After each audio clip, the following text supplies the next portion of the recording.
कुछ अनसुनी कुछ अनकही कहानियाँ। हर कहानी कुछ कहती है। आइए सुनते हैं आज की कहानी क्या कहती है। आज की कहानी है ज्योतिषी का एक दिन। वो रोज दोपहर के वक्त नियम से अपना बैग खोलता और उसमें से अपने पेशे में काम आने वाली सभी चीजों को निकालकर सामने रख लेता था। उन चीजों में करीब आधा दर्जन कौड़ियां होती थी, एक चौकोर कपड़ा और एक अस्पष्ट सा रहस्यमय कैलेंडर। लिखने के लिए कॉपी होती और साथ ही खजूर की पेंसिलें। उसके माथे पर पवित्र भस्म मली हुई और उस पर सिंदूर का तिलक।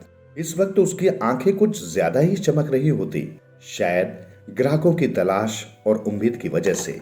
लेकिन यही चमक उसके सामान्य ग्राहकों को दैवीय लगती थी।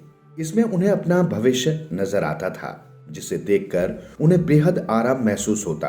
बड़ी सूझबूझ के साथ वो अपने चेहरे का हर जोर जमाव कुछ इस तरह रखता कि आंखों की चमक और बढ़ जाती। मसलन ऊपर भभूत व तिलक से सजा हुआ माथा और नीचे बड़ी बड़ी काली एवं गालों तक आई मूछें। इसके बीच में चमचमाती आंखें गजब का आकर्षण लुक देती। प्रभाव बढ़ाने के लिए सिर पर केसर या पगड़ी भी बांधता था। लोग उसकी तरफ खिंचे चले आते थे, वैसे ही जैसे मधुमक्खियां फूलों की तरफ खिंची आती हैं। वो इमली के एक पेड़ के तने के नीचे बैठता था। पीछे से टाउन हॉल की ओर से जाने वाला रास्ता था। कई मायनों में वो बेहद अहम जगह थी। सकरी सी सड़क थी। इस पर सुबह से रात तक आने जाने वालों की भीड़ गुजरती थी।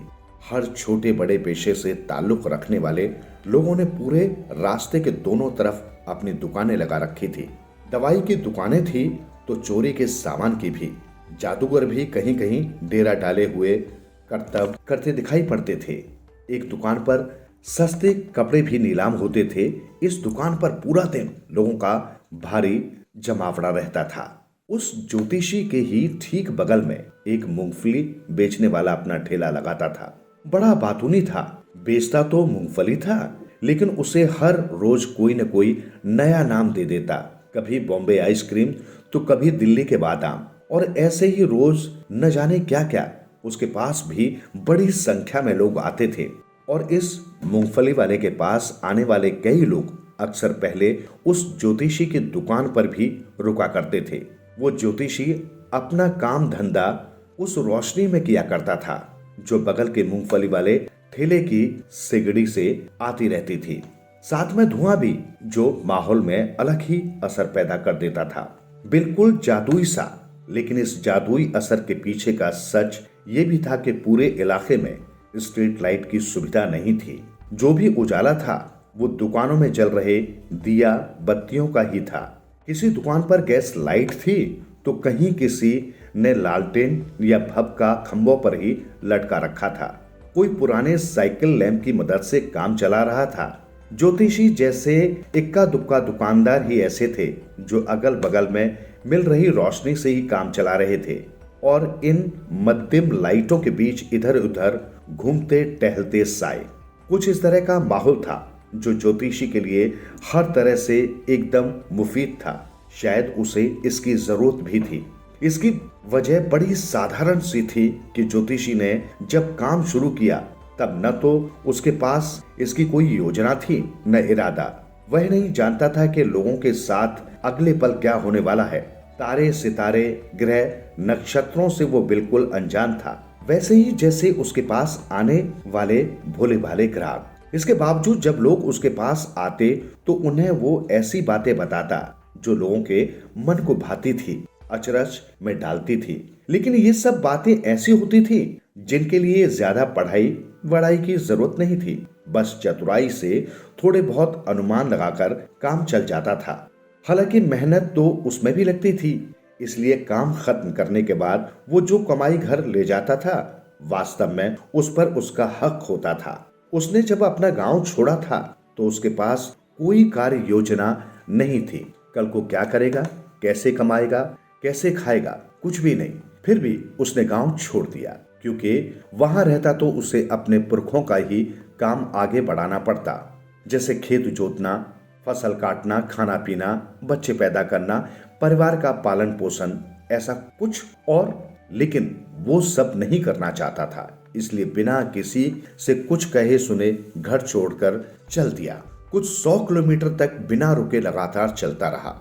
एक गांव वाले के लिए ये बड़े हौसले का काम था, क्योंकि वो खुद को किसी अनजान समंदर में जो धकेल रहा था, उसके पास अनुभव के नाम पर कुछ था तो ये कि वो लोगों की परेशानियों को समझ लेता था।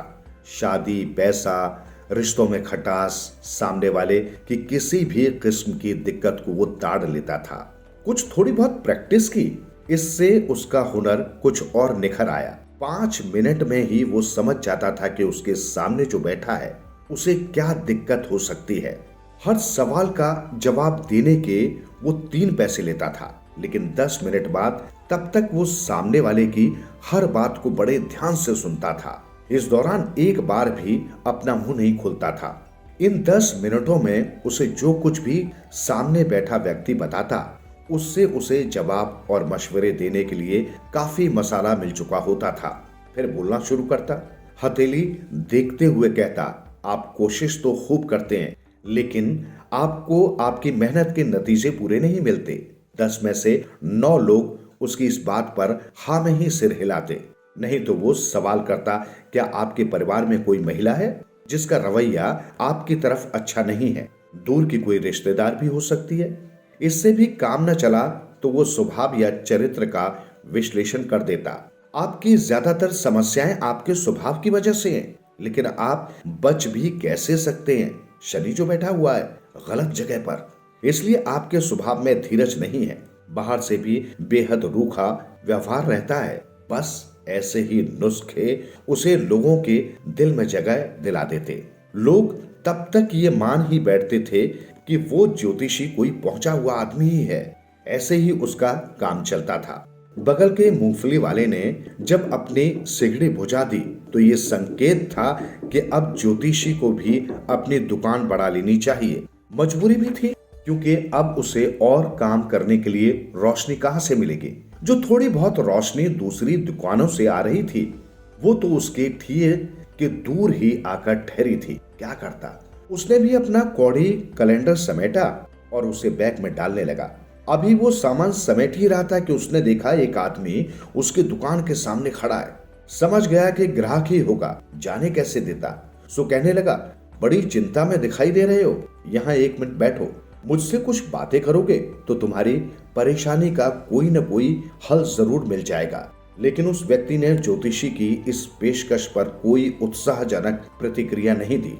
ये भी साफ नहीं बताया कि उससे क्या परेशानी है। ज्योतिषी ने फिर अपनी पेशकश दोहराई तो इस बार उसने अपनी हथेली ज्योतिषी के सामने कर दी, ठीक उसकी नाक के नीचे। फिर उल्हाना सा देते हुए कहने लगा, तुम अपने आप को ज्योतिषी कहते हो ना? लो देखो। ज्योतिषी के सामने ये चुनौती थी, पीछे कैसे हट जाता। हथेली देखते हुए बोला, आपका स्वभाव ही है। आगे कुछ कहता कि उस व्यक्ति ने टोक दिया, अजी छोड़िए ये सब, कुछ काम का बताइए। ज्योतिषी अब कुछ खफा हो गया था। बोला, मैं हर सवाल का जवाब देने के 3 पैसे लेता हूँ और मुझसे जो आपको मिलेगा वो इतने पैसों में पर्याप्त ही होगा। ये सुनते ही उस व्यक्ति ने अपना हाथ वापस खींच लिया, जेब से एक आना निकाला और ज्योतिषी की तरफ बढ़ा दिया। फिर बोला, मेरे पास कुछ सवाल है, लेकिन अगर मैंने साबित कर दिया कि तुम उनके ठीक ठाक जवाब नहीं दे पाए और सिर्फ बेवकूफ बना रहे हो तो तुम्हें ये काना ब्याज समेत मुझे लौटाना पड़ेगा। ज्योतिषी भी कम न था, लगभग उसी अंदाज में पलटकर बोला, और अगर आपको मेरे जवाब संतोषजनक लगे तो आप मुझे 5 आना देंगे, नहीं, या आप मुझे 8 आना देंगे। ठीक है, अगर तुम गलत साबित हुए तो मुझे 2 आने देना। वो अनजान व्यक्ति ज्योतिषी से बोला। कुछ तर्क वितर्क के बाद ज्योतिषी मान गया। उसने भगवान से प्रार्थना की और इधर उस अजनबी ने सिगार जला लिया। लेकिन तभी माचिस जलाने से हुई थोड़ी सी रोशनी में ज्योतिषी को उस व्यक्ति के चेहरे की झलक मिल गई। इसी बीच पास की सड़क पर रेलम पेल मच गई। कारों के हॉर्न बजने लगे। इक्का वाले घोड़े पर चिल्ला रहे थे। नजदीक वाले पार्क के आसपास काफी भीड़ लगी हुई थी। शायद लोग पार्क में अंधियारे के विरोध में जुटे थे। लेकिन इससे बेखबर सा वो अजनबी ज्योतिषी के पास ही डटा था, बल्कि अब तो बैठ ही गया था। सिगार से धुआं उड़ाई जा रहा था, वहीं ज्योतिषी खुद को बेहद असहज महसूस कर रहा था। जब रहा नहीं गया तो उस व्यक्ति से बोला, ये लो अपना एक आना, मुझे इस तरह के चैलेंज लेने का कोई शौक नहीं, और वैसे भी आज मुझे घर जाने के लिए काफी देर हो चुकी है। इतना कहकर वो अपना सामान समेटने लगा, लेकिन वो अजनबी कहाँ मानने वाला था। उसने ज्योतिषी की कलाई पकड़ ली और बोला, तुम अभी इस तरह नहीं भाग सकते। तुमने मुझे अपने पास बुलाया था, मैं तो यहाँ से गुजर रहा था। उसकी जकड़ में आया ज्योतिषी कांप उठा था। उसके गले से आवाज नहीं निकल रही थी, जो निकली वो भी कांपती सी। बोला, मुझे आज छोड़ दीजिए, मैं आपसे कल बात करूंगा। पर उस अजनबी ने अपनी हथेली ज्योतिषी के चेहरे की तरफ बढ़ा दी और कहा, चैलेंज तो चैलेंज होता है, देखो और बताओ। ज्योतिषी का गला सूख गया, जैसे तैसे बोला, कोई औरत है? रुको, वो अजनबी बोला, मुझे ये सब नहीं सुनना है। मुझे ये बताओ कि मैं अभी जिसकी तलाश कर रहा हूं वो मुझे मिलेगा या नहीं। इसका जवाब दो और चले जाओ, नहीं तो मैं तुम्हें तब तक नहीं जाने दूंगा जब तक तुम अपने पूरे सिक्के मेरे हवाले नहीं कर देते। इस पर ज्योतिषी ने कुछ देर कोई मंत्र बुदबुदाया और फिर जवाब दिया, ठीक है, मैं बताऊंगा, लेकिन अगर आपको मेरी बात सही लगी तो क्या आप मुझे 1 रुपया देंगे? वरना मैं अपना मुंह नहीं खोलूंगा, आपसे जो बन पड़े कर लेना। ज्योतिषी के प्रस्ताव पर कुछ हीला हवाले के बाद अजनबी तैयार हो गया। तब ज्योतिषी ने बताया, मैं सही हूं तो आपको एक बार मारने के लिए छोड़ दिया गया था। हाँ, और बताओ, आपको चाकू घोंप दिया गया था। ज्योतिषी ने कहा, अच्छे आदमी हो। उस अनजान आदमी ने अपनी छाती खुलकर घाव का निशान दिखा दिया। फिर बोला, और बताओ। उसके बाद आपको पास के ही खेत में एक कुएं में फेंक दिया गया था और वहीं मरने के लिए छोड़ दिया गया था। हाँ, मैं तो मर ही जाता अगर पास से गुजरने वाले कुछ लोगों ने मुझे बचाना लिया होता। अब तक वो अजनबी ज्योतिषी की बातें सुनकर उत्साहित हो चुका था। वो आदमी मुझे कब मिल पाएगा? अजनबी अपने पर जानलेवा हमला करने वाले के बारे में जानना चाहता था। दूसरी दुनिया में वो आदमी किसी दूर देश में 4 महीने पहले मर चुका है। आप उसे अब नहीं देख पाएंगे। ये सुनते ही अजनबी करहा उठा। ज्योतिषी आगे बोला, गुरु नायक, तुम मेरा नाम जानते हो? अजनबी ने पलटकर पूछा। हाँ, वैसे ही जैसे मैं और सब चीजें जानता हूँ। गुरु नायक, मेरी बात ध्यान से सुनो। तुम्हारा गांव यहाँ से उत्तर दिशा में है। 2 दिन लगते हैं वहां पहुंचने में। अगली ट्रेन पकड़ो और तुरंत गांव लौट जाओ। अगर तुम घर नहीं लौटे तो मुझे तुम्हारी जिंदगी पर एक बार फिर खतरा मंडराता दिख रहा है। ये कहकर उस ज्योतिषी ने अपने झोले से भभूत निकाली और उसे देते हुए कहा, इसे लो और अपने माथे पर रगड़ लो और तुरंत घर लौट जाओ। दोबारा कभी दक्षिण दिशा की यात्रा मत करना। ऐसा किया तो तुम 100 साल जियोगे। मैं दोबारा फिर क्यों घर छोड़ूंगा? मैं तो इसलिए घर से निकला था कि कभी न कभी मैं उसे ढूंढ निकालूंगा। उसके मिलते ही उसे अपने हाथों से उसकी जिंदगी से मुक्त कर दूंगा। इसलिए मैं अब तक यहाँ वहां भटक रहा था। उसने बड़े अफसोस से सिर हिलाया और बोला, लेकिन वो मेरे हाथ से बच निकला। मुझे उम्मीद है कि वो वैसी ही मौत मरा होगा जैसी उसकी होनी चाहिए थी। हाँ, ज्योतिषी ने कहा, वो एक लॉरी के नीचे दबकर मर गया है। ये सुनते ही अजनबी के चेहरे पर संतोष के भाव उभर आए। अब तक उस इलाके से करीब करीब हर आदमी जा चुका था। ज्योतिषी ने भी अपना सामान समेटा और झोले में डाल लिया। हर तरफ अंधेरा और सन्नाटा पसर चुका था। वो अजनबी भी चला गया। जाते जाते ज्योतिषी को वो काफी सारे सिक्के दे गया। आज आधी रात हो चुकी थी। अब ज्योतिषी अपने घर पहुंचा। बीवी दरवाजे पर ही इंतजार कर रही थी। उसके पहुंचते ही सफाई मांगने लगी, कहाँ थे अब तक? लेकिन जवाब देने के बजाय ज्योतिषी ने वे सिक्के उसके सामने रख दिए जो अजनबी ने उसे दिए थे। कहा, गिनो इन्हें। एक आदमी ये पैसे देकर गया है, 12.5 आने। वो गिनते हुए बोली, बहुत खुश थी इतने पैसे देखकर। मैं कल बाजार से गुड़ और नारियल खरीद लाऊंगी।